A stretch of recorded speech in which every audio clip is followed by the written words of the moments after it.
Welcome to Living Your Greatness. Each episode, we bring on great people to inspire you to achieve your greatness. We discuss topics all related to health and wellness. Listen to world-class stories, learn valuable lessons, and turn knowledge into action. It is now time for you to unlock your inner greatness.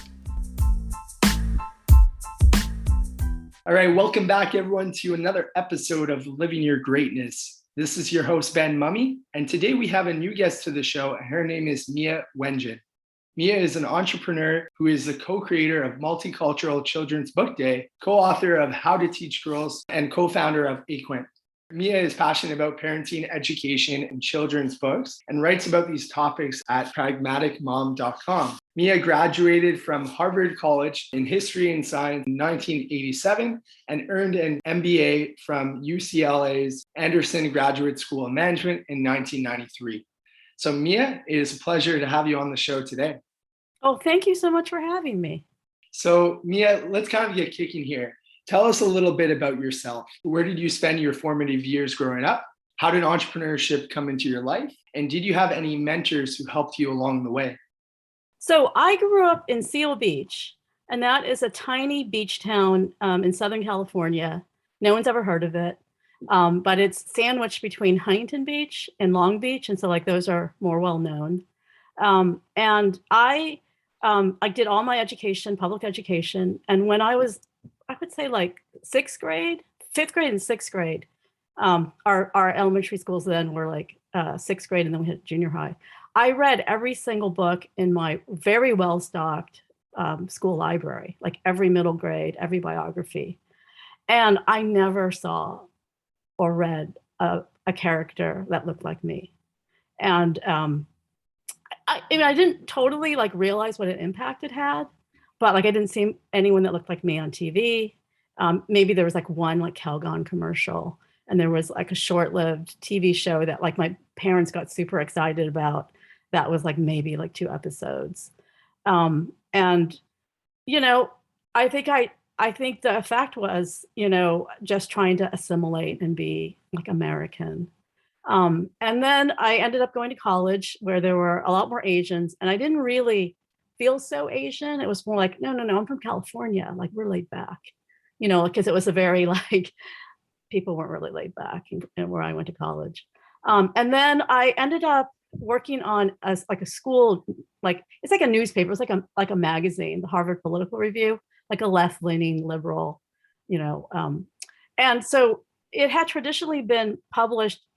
We would rent, the printer from the Harvard Crimson newspaper, and it was done the old-fashioned way, with wax and X-Acto knives, and that was $2,000 an issue. But my year, sophomore year, was the first year the Macintosh computer was introduced, and so my parents got me one, and we found we could do that issue for 1/10 the price, $200 an issue, and so it was this desktop revolution. We were living it, and then my friends from my freshman dorm, especially one of them, John, who's from New York, who just grew up a lot more, New York City scrappy, much more entrepreneurial, was we can make a business out of this. And so then my junior year, I was no, I need to take MCATs and go to medical school. I can't do this. But I was the only one who touched type. So I could type really fast because I took summer school typing, and they didn't. They were 2 fingers. So they're no, we need you to type. And then my father died the end of my the end of January, my sophomore year. And I was I think I need to make some money. So I was okay, I'll join. But I actually, my school adjusted my financial aid. So it actually didn't need to be that. And then I ended up working we used to work 40 hours a week plus. Desktop publishing, we did the Harvard Business School newspaper, from Friday night until Sunday morning, sometimes an all-nighter, Saturday night. And then we ended up doing just getting a little office space and renting our computers out, and buying a used laser printer from a Harvard Business School student who used to work for Apple. And we were just a self-service desktop printing. And then just because we'd have people coming in we'd have like freelancers that would just come in really fast and print because we charged for time and we charged for paper, and they just did all the work at home. And then we had like kind of small businesses come in, they would kind of hang out all day. So eventually we would get like, hey, do you guys know someone that could come to my office? And we're like, we do, because we have all these friends, plus we have people coming in and out. And then we sat like monitoring like our business, like our chair faced the hallway and the door was open. And there was a staffing company to the right of us with like much fancier offices, like glass doors and people coming every Friday, very mysteriously in and out. And we're like, what is that? Like, what are they doing? And then one day we had to hire temps because we had a big job and it just like was a disaster. And we had to get an entire magazine, the Phenomenological Inquiry, which you type it and you can miss an entire sentence and not even realize. And it had to be done overnight. And so we hired temps because we just like had to type all day and night. And then we're like, wow, this is like a racket. Like you pay less and you charge more. Like we could totally do that. So we did that with the Macintosh, where we ran an ad in back then the largest Mac user group in the country was the Boston one. So we ran this tiny ad, quarter-page ad that said, you didn't buy just any computer, don't just have any temp. Because back then, staffing companies thought word processing and desktop publishing were the same thing. So the wrong people would show up and they wouldn't have the right skills.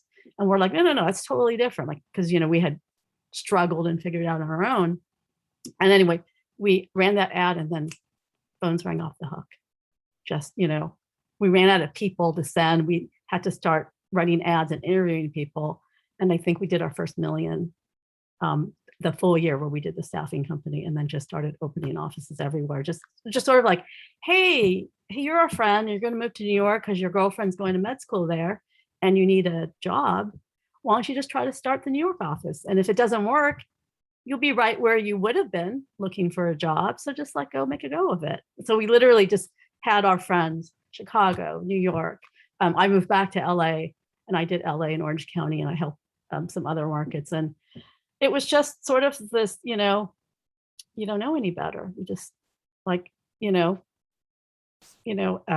moon's the limit. Like if you can think and dream it, you just throw it against the wall and then you just problem solve, figure out a way to make it work. And then after a few years, I realized like we're doing great, but like I can't even read my own financial statements because I studied history and science. And I know we made like where's the money on the statement? I was like, I'm gonna have to learn some accounting. Like I need more skills. So the three of us, the three founders, we all went back to business school. And my partners ran the business full time because they stayed local and they went to Harvard, and this ran in and out between classes to run the business. But I was in LA, and so I only worked a little bit part-time out of the LA office. And yeah, it was a crazy ride. That's beautiful. Thanks for kind of sharing the whole development of how, your entrepreneurship journey kind of started, and the whole birth of your talent agency, Aquent. I was amazed to read that Aquent ranked number 12 on the top 500 Inc. list when you were 26 years old. However, I was more impressed by your commitment to social adjustment. Your creative staffing company was the first to offer medical benefits to temporary workers. What was the reason behind this decision, Mia? Like we had health benefits of just, from our parents. But then at a certain age, which might have like sort of like mid 20s, maybe it was 26, we aged off, so it was all of a sudden like you're too old to be on your parents' medical plan. And so we sort of were like, no, like we never go to the doctor, but like, like we should be responsible, like we should just get benefits because, every now and then, like you might break a leg, like who knows? So we're like, okay, so let's like look into, healthcare for ourselves.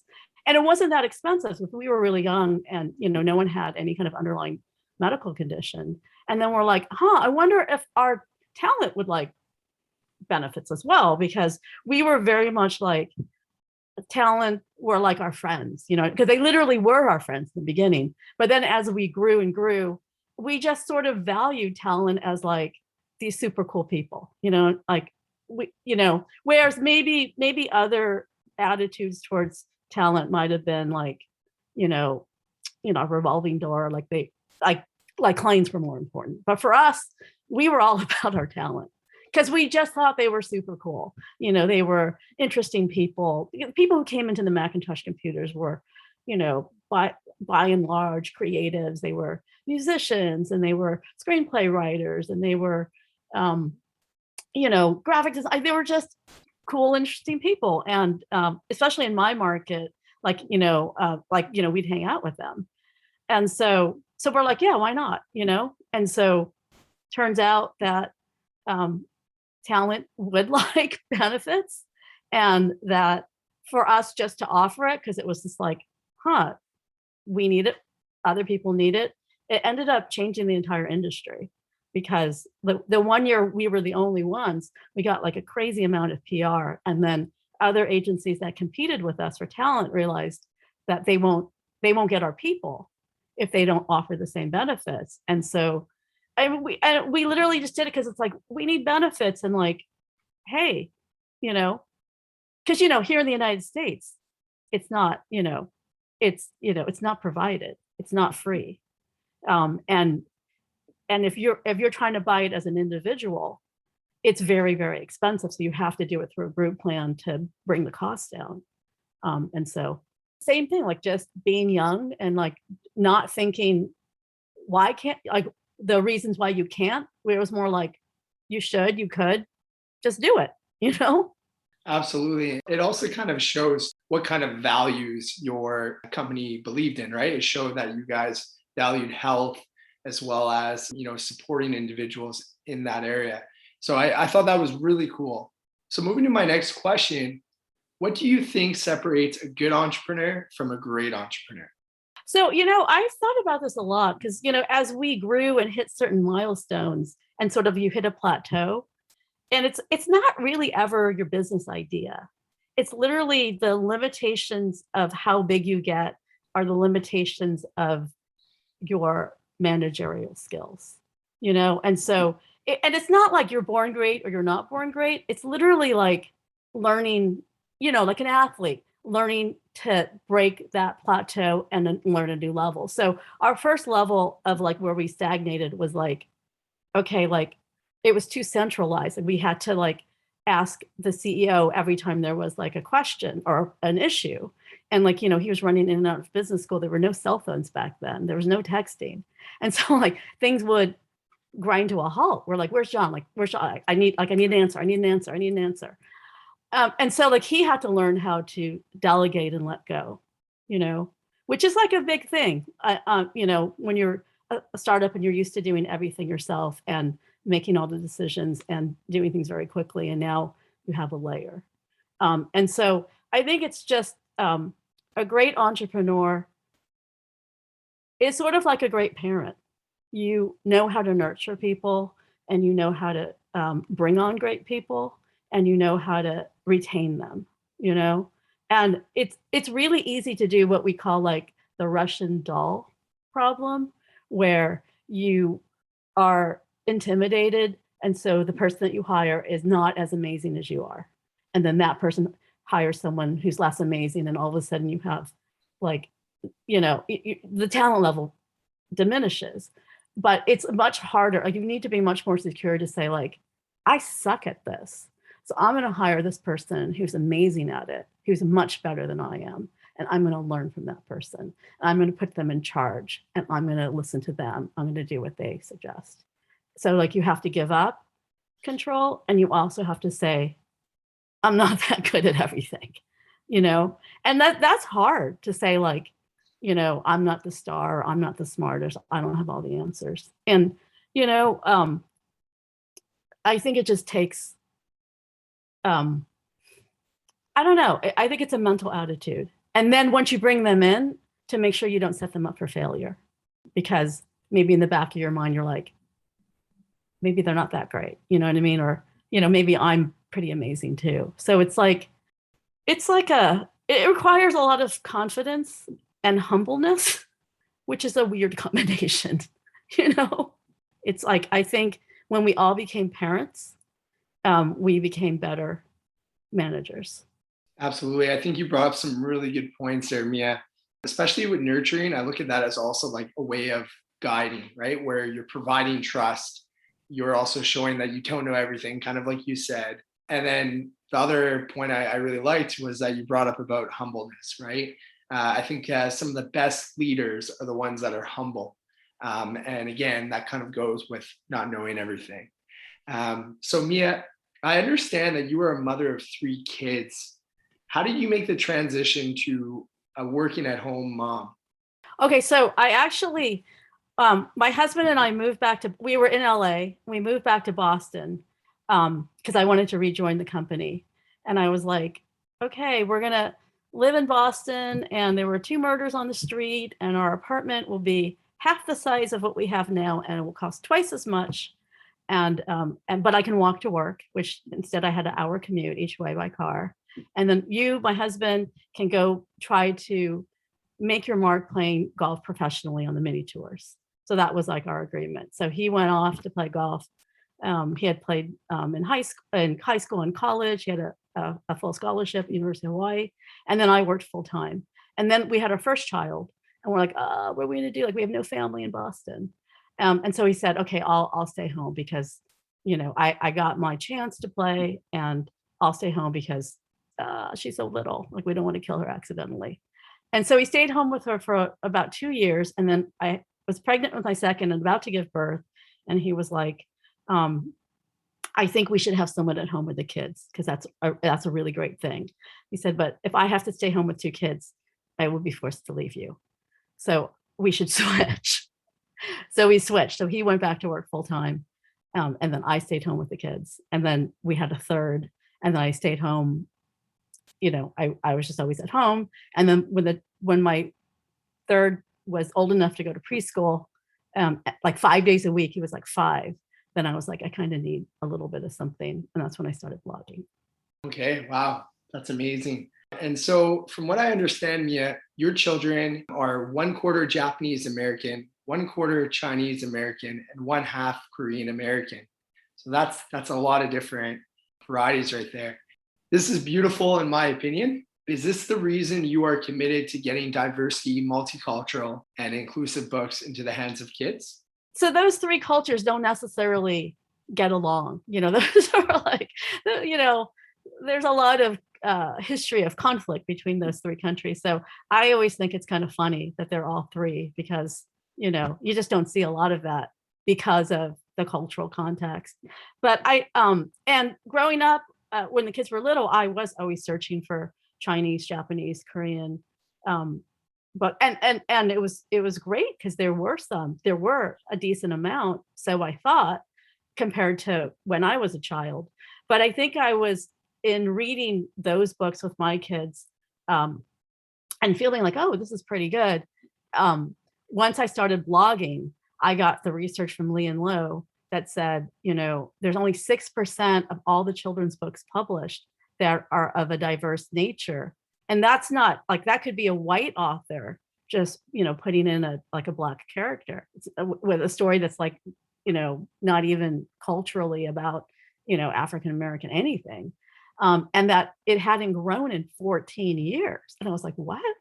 Like, and this was like maybe like 8 years ago. I was like, what? Like, the demographics of the US have exploded in terms of like multiracial and, like people of color increasing. Like California was like the majority was people of color. So why wasn't the children's book industry keeping up? Like 14 years stagnant.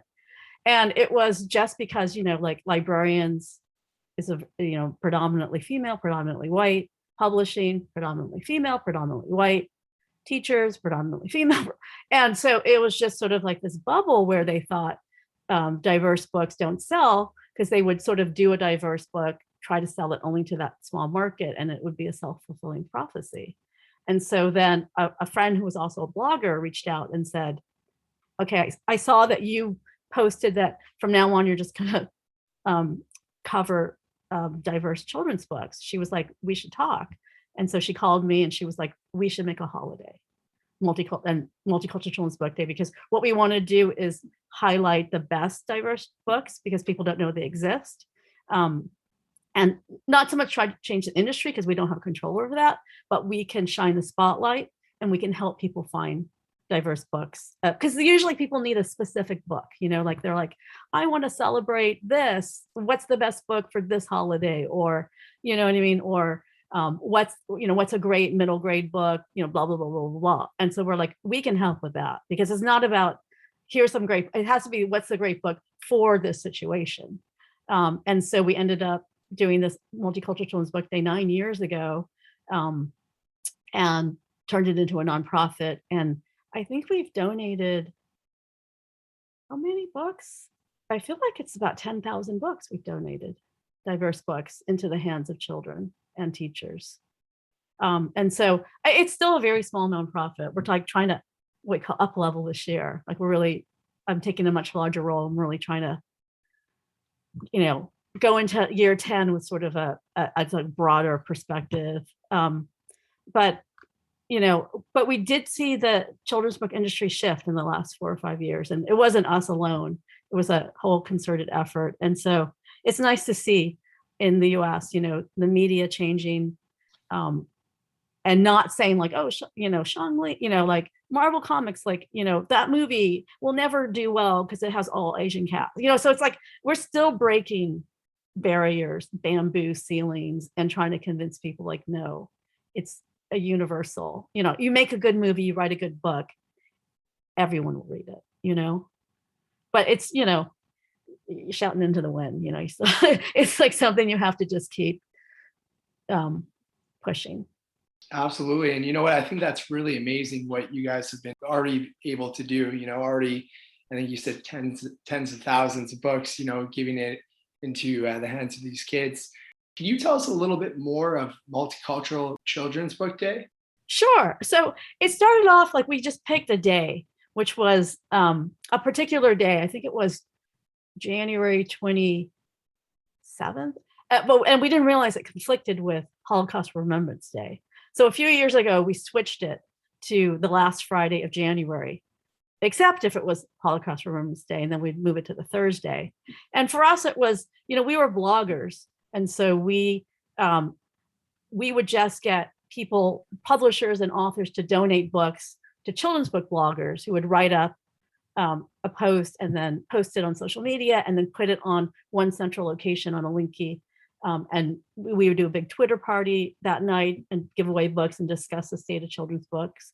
And then over time, we just expanded it.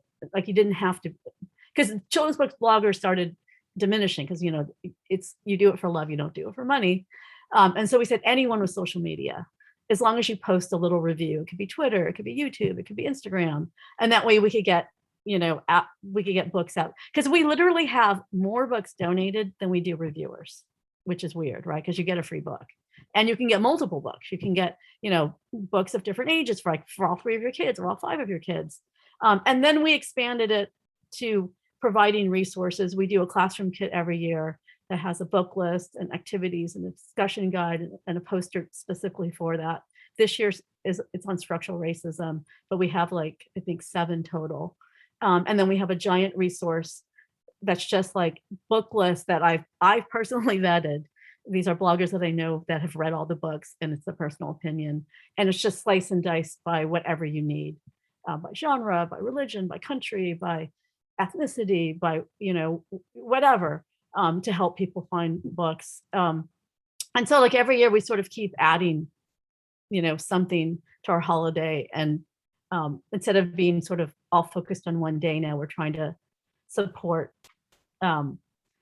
children getting books and, adults finding the books they need year round. That's awesome. So Mia, what effect does access to literature celebrating diversity have on children during their formative years growing up? So like when Valerie and I talked about what should we do and how, why should we do it and how should we do it? It was always about bias and racism. Because in our opinion, we're like, if a child, the most open minds are children, hope, that's what we believe. And so, there's 2 sides of it. There's the windows and mirrors where kids should see themselves reflected. And then there's also people who don't have access to seeing different types of people. then the book is a mirror and window for them, because it's just, it's just, the, you know, the luck of where you live, or who's in your classroom, or who's in your community, of the variety of types of people that you meet. And so, so we kind of thought, not everyone has access to diverse children's books, and teachers can't always afford to build out their own libraries. And there's some, like, breaks my heart, but there are like some school libraries, like in rural areas, where the whole entire school budget for books that year for the library is like a few $100s, and they have to staff the entire, from K to like whatever. And so you're just like, that's not a lot of books, because you have to buy library binding. That's like $25 a book. And so we're just like, whatever we can do to help provide the books to the people who need it. And they don't have to necessarily be like low income. It's just like they, would, like a book of, with of a diverse nature. And also it's the whole fact, like the research shows, like if kids own books, or even just a few books, it really increases the literacy, their ability to read, to own a book or a couple, be able to read the same book over and over again.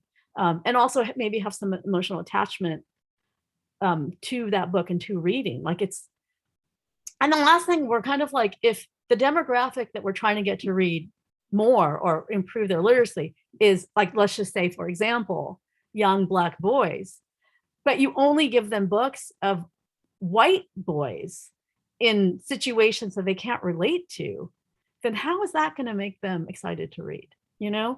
So I think like what you see, like just like in our holidays, when someone says like, oh my gosh, they look like me, it's first time, like I'm so excited, or the opposite, they're like, I didn't know about this holiday, and we made, gulab, I don't even say it right, like we made this Indian sweet and it was delicious, and like that's so cool, I didn't know about that holiday. And so it's like, it's just all the different ways you can experience diversity that makes a child excited, whether to see themselves, see someone that they recognize, learn. Like when my daughter was in kindergarten, there was a little boy who had two moms, and like it blew her mind. She could not wrap her head around it. She was like, why does he have two moms? Like, why don't I have two moms? And so we talked to the teacher and we talked to the two moms, and they're like, let's read a book.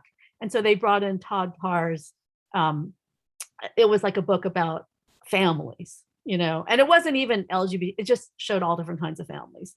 And it was like, oh, I guess I never read that book with her before I had this discussion. And so she could wrap her head around it. But then she went to middle school and she had a good friend who had four moms. And I was like months before she could wrap her head around, like, I understand the two moms, but how do you have four moms? And so it's just like, kids pick up so much. So just by having all different kinds of stories, and they just have the exposure, even if it doesn't seem to register, it registers in the sense that it's not something new that they can't wrap their head around, and so, so I noticed in my neighborhood, we don't have two dads, you just don't see it. You see two moms, you don't see two dads. And so, just having a book with two dads, then it just becomes no big deal. And so you see like this generation of children growing up. Now my kids are like, they're literally, one is an adult, 21 and 19 and 16. And not just them, but like this whole generation, they're just so open-minded. They're just kind of like, Mom, what do you not get about gender fluidity? Like, how many times do I have to explain it to you? And it's like, I'm so confused. And they're just like, it's no big deal. Like, Mom, it's not, you're getting the pronouns wrong. And it's like, sorry, I just like, them as a plural, I get confused, but for them, I like, what a beautiful thing, right? Raising children just to be empathetic and accepting. And I think like books are the key, books are the key to that. Absolutely. And it's often said, storytelling is the best way that everyone learns, right? Whether you're a child, whether you're a teenager, whether you're adolescent, or whether you're an adult, right? And so I think there's no better way for them to learn through storytelling, and creating that awareness of realistic situations that actually exist, and not just painting that one picture, right? Showing all the pictures that actually do exist in life. So I think that's amazing. And I know it is your passion as well as your mission to dedicate your blogging and all of your efforts towards promoting children's authors of color. But my question though is, why is this so important to you? I think it's literally because I look back and I never saw myself reflected. And then now that I'm older, I realize that did affect me. It did make me feel marginalized. And it's like, it's crazy. Like, why should I have to read like hundreds of books and not see myself? Like, it just seems, like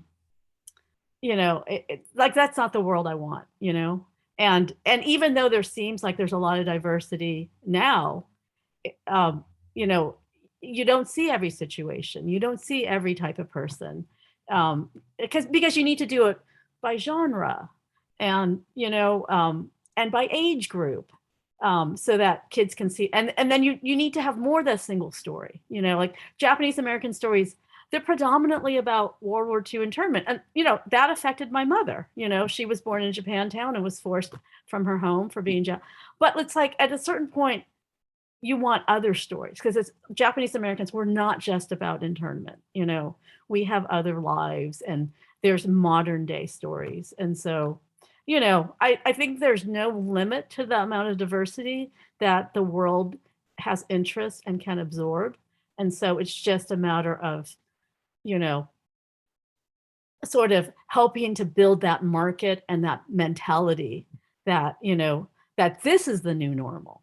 You know what I mean? Like, let's just learn about like interesting people, and they happen to be this or they happen to be that, and then there's so many that have been erased, from history, who are significant because back then they weren't not allowed to take credit, or just they have never been recognized. And so we're starting to see a lot of them float up to the surface. And, just to sort of recognize all the inventors and, and politicians, like everyone who contributed, who are people of color, like that's that's more than a lifetime, endeavor. Like that might be multi-generations before we feel like we've, actually covered the history that really is the history of, not just the history of the dominant, you know what I mean? Absolutely. So Mia, moving to something new here and really exciting, you've recently launched a book called Changing the Game. Why did you write this book, and what will we learn from reading this?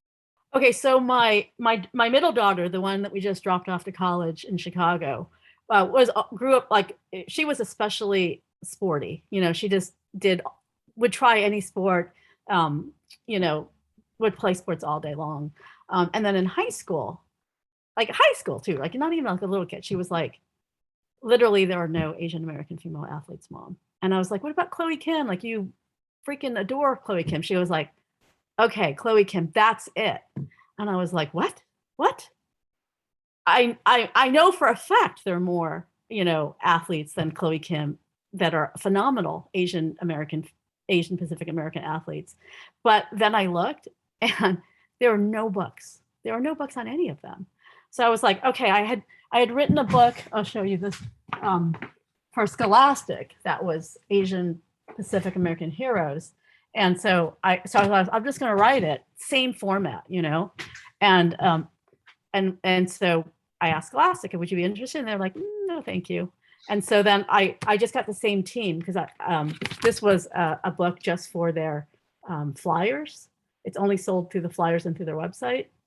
And it was with a book, like a book packager, like a company that hired me to do it. And so I worked with the same team, the same editor, the same graphic designer, the same company. And he tried to sell the book, but he wasn't able to. And so I decided I'm just going to do it as a Kickstarter book, because it's done. And also, how crazy is it that, there's no stories like, Chloe Kim, but like not any of, and like, I was like, these, like the vast majority of these have Olympic gold medals, and nobody knows about them, or pieces of their story. Like, for example, like everyone knows Christy Yamaguchi, but like, I don't think it's widely known that she had club feet, and that's how she got into ice skating. Or, Evelyn Kawamoto. She learned how to swim in a ditch. She was part of a really famous Sakamoto swim club. Who he wasn't even a swimmer. He just was like, I'm going to coach these kids who don't have access to swimming pools because they were only at like the fancy private schools. And I'm in 3 years, I'm going to turn them all into Olympic athletes. And he did. She was one of them. Every single person has this amazing story. The Anona Napoleon, she's a native Hawaiian like kayaker and surfer. She had a diving accident. Like, when you dive and it's too shallow and you literally can break your spine. She had a diving accident and her doctor said, you're never going to walk again. And 1 year later, not only was she walking, but she won the biggest surfing competition in Hawaii. And it's just like every single person has this, amazing, amazing achievement. And we don't know. We only know maybe Chloe Kim. That's it, Mickey Gorman, Japanese American, the only person ever, male or female, to win 2 Boston marathons and 2 New York marathons. I live on the Boston Marathon route. So I was like, how come I've never heard of her? Victoria Draves, Olympic gold medalist. Back in the time of discrimination, she wasn't allowed to use the swimming pool except for 1 day a month, the day before they drained the pools, which was very common. And so she learned to dive into a pit of gravel. And then her diving coach created his own diving school just for her. She had to change her name because she was half white so that she could learn how to dive in actual water. It's just like the things that they had to overcome. Julie Chu is another one. Like, she should be as famous as Mia Hamm. Okay. She is the same kind of trailblazer in terms of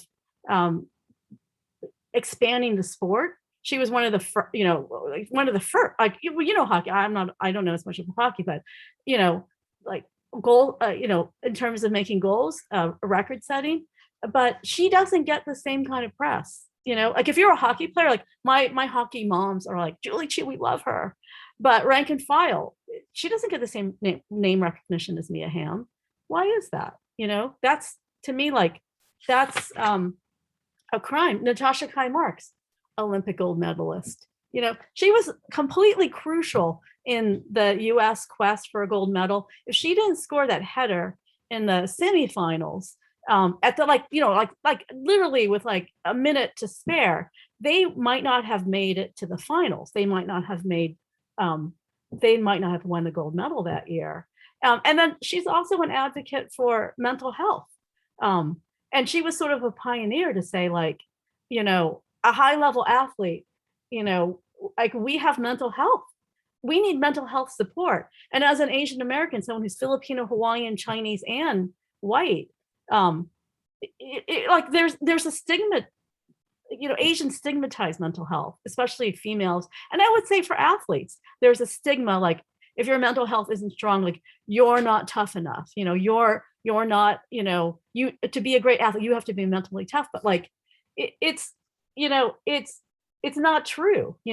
Mental health is a part of being a great athlete, and that needs the same type of training and support as, strength training, or learning a skill. And so, even people that people think they knew, like, I thought, Amy Chow, I've heard of her, but like, I didn't know she hit her head in the qualifying and was in extreme pain, but completed her routine perfectly. Or that my other gymnast here, Mohini, was called to like, go ahead, like, we need you to perform, and we're giving you 5 minutes notice, and go hit it.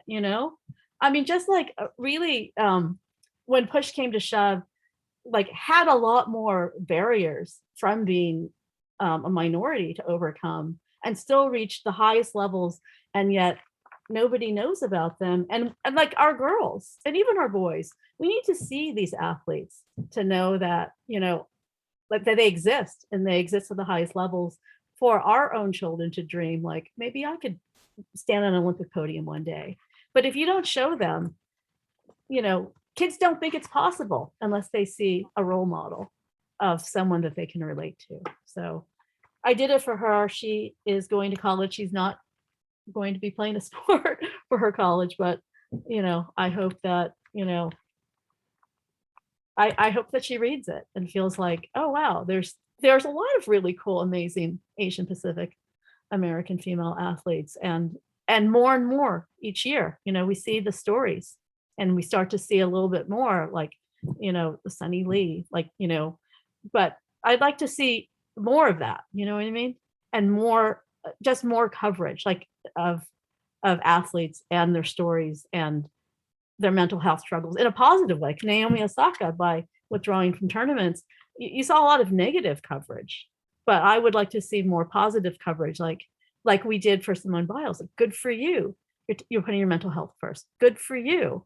The pressure is incredible, and of course you need mental health support, and of course you need to take time off the same way you would heal your body from an injury to make sure you're 100% competitive. But so why is Naomi Osaka getting pushback and Simone Biles she got some pushback, but you know what I mean? So it's like, is it, I don't know the answer, but I would like to see everyone come from a more empathetic space and more understanding. Like, just because you say I need mental health support does not mean that you're not an incredible athlete or not tough enough. Like, that's just, an attitude that we need to educate. I don't even know where to start, because there was just so much value I felt you just gave right there, just going through so many of the Asian Pacific American female athletes and all their incredible stories. But I do have one question, which is, I know all their stories are unique, but which story amazed you the most? So I think, like, I had found EJ Lee Smith because I had an Instagram for How to Coach Girls for the book I had co-written, and just sort of on a fluke, I was like, let me look for female athletes of color, like, because I just want to highlight for no reason, just more like let's just see who pops up, and she sort of just popped up. Like, I was searching, especially for Asian, couldn't find anyone. Then she sort of popped up like a very old, like player card, and I was like, huh, who's she? And so I looked her up, I researched her. I thought she had passed away. Like, it just seemed like, from a long ago. And it was like, oh my God, she is literally the Stephon Curry of college basketball. No, none of us have ever heard of her. Why is that? And it was like, she was sort of on the cusp where ESPN didn't exist and the WNBA didn't exist. And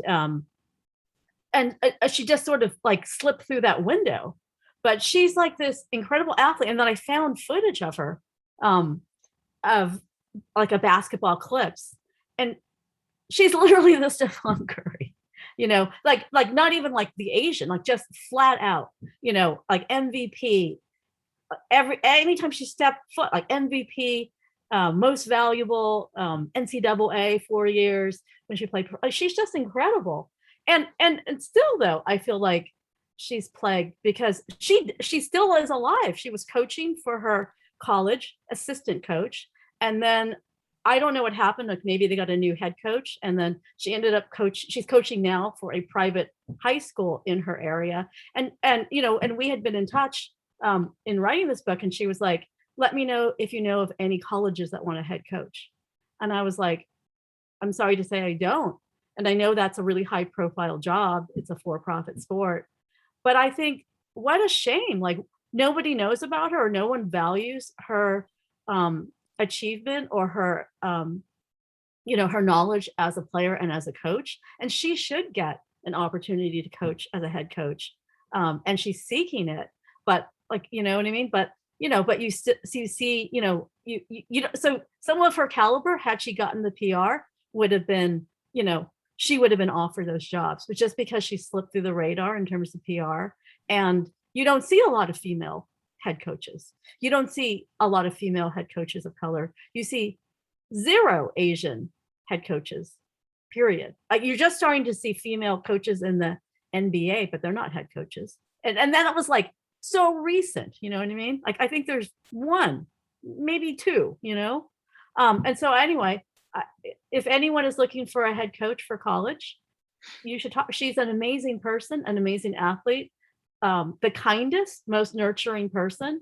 I think she would be an amazing head coach. She has the experience. She's been assistant coaching for, I would say, decades, you know, but she knows what it takes, you know, and just, I would say just her mental acuity of knowing how to, you know, strategize for plays, you know, using her own playbook, you know, like she can win games, you know, just using her own knowledge, because she was this quarterback, you know, on the basketball court who had incredible vision, who had incredible work ethic. Like if I don't even know basketball, but like you just see all the records she set. It's not just for passing. It's not just for, you know, free throws. It's like for every, like how is she so good at rebounding? She's like 5'6", you know what I mean? But it's just, you know, here's someone who achieved, is a very complete player, is a very, I would imagine a very complete coach, and just needs, you know, some recognition and a chance, you know, and she will, I'm sure she will blow your mind, you know? So that's my, and just getting to know her was such a pleasure. That's amazing. Thanks for just providing all that information. It's so neat to hear again, kind of like you said, right? There's always so much hype or so much talk about certain athletes. And only one of all the athletes that you mentioned so far I had heard of before this interview. So who was it? Who was the one? A hockey player. Oh, Julie Chu, because you're a big hockey, because you're from Canada. Of course. That's it. That's the only one I recognize in terms of her name or who she was. But even that. And I think because she married a very famous hockey player who's Canadian and is coaching in Canada. But had she not have that Canadian residency and the Canadian connection, you know, you might not have, because she's an American, you know, or I don't know, maybe you're really well versed in hockey, but like, I'm glad you've heard of her, but I wish more people. She's amazing. In fact, when you ask me like, who would I recommend for a guest? 100% I'd recommend Julie Chu. I was fortunate to meet her in an event, and, you know, talk about humble, talk about interesting. You know, she's 3/4 Chinese, 1/4 Puerto Rican too, like really interesting mix. Grew up in Connecticut, all white, was the only girl, she and her sister, on hockey teams growing up. You know, wouldn't say like racism affected her, but, you know, it's probably a generous, you know, take on her part. But yeah, amazing coach, amazing player, amazing person, amazing mother, nicest person, most down to earth.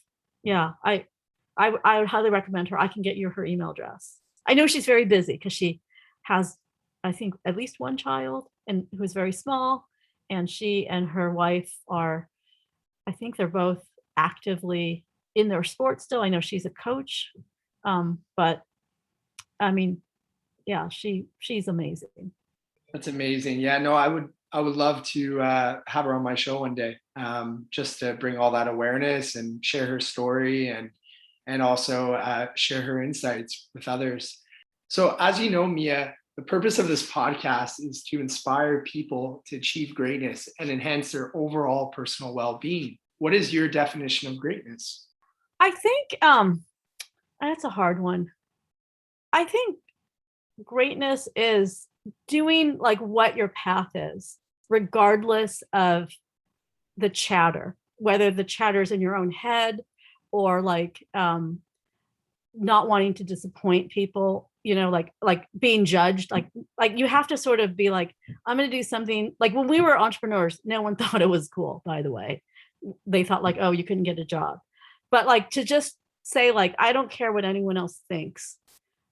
This is what I want to do. I'm just going to do it. And people can think I'm a loser or I'm stupid or I'm really bad at it, because in the beginning I will be really bad at it.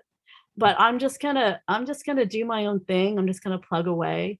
And I know that if I just keep at it and I don't give up, I know I will get to some place.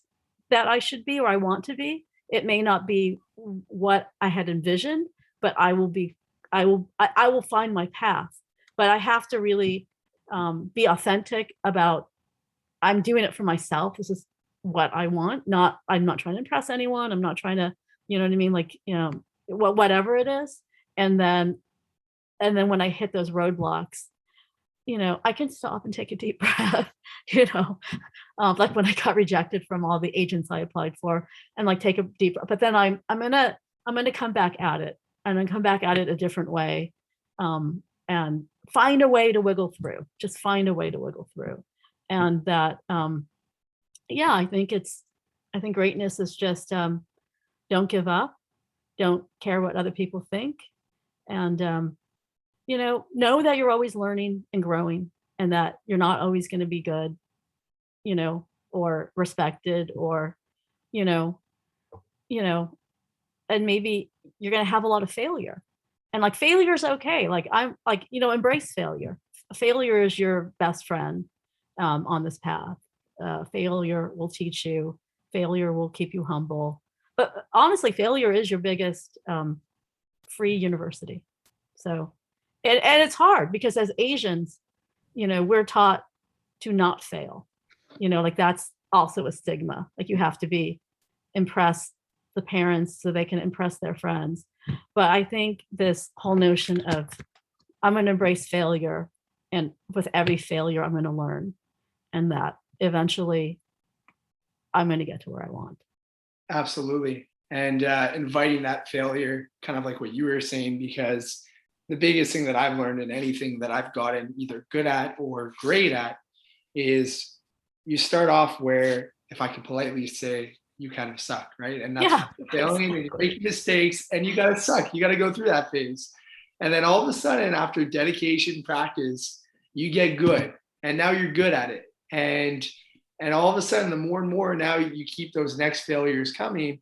Now soon, as long as you put in the time, you believe in yourself, like you said, and you keep working at it. Next thing you know, you hit that great level, and then it can even go beyond that. But it's exactly that. I definitely agree with you in terms of the whole commitment aspect, the mindset aspect.